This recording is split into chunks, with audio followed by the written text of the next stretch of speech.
Madudi, Ulma singa tinnou, Huqma, habida akang aisinga, Hamino, Makoidagi, Makoiwara singa Taraga, Ikogi, Shirura Tamoy, Ase, Hikmati Nur, Matik Mangal, Hingat Halakani, Madudi, Lepakukum, Ginong, Laglaga, Hingat Hanba, Atugum, Hingat Halakani.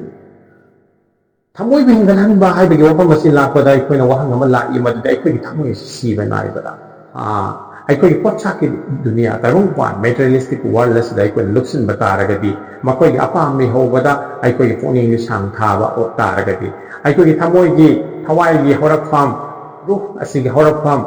Allah taala ga mari samnabagi mahutta lakna ki bam chung tatna ki bagi thak lakna badi magi thamoy ado dunia gi materialistic world gi kanam mi thau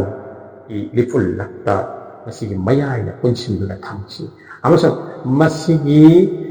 matik magulso akak na banay ba amasung karami ho ba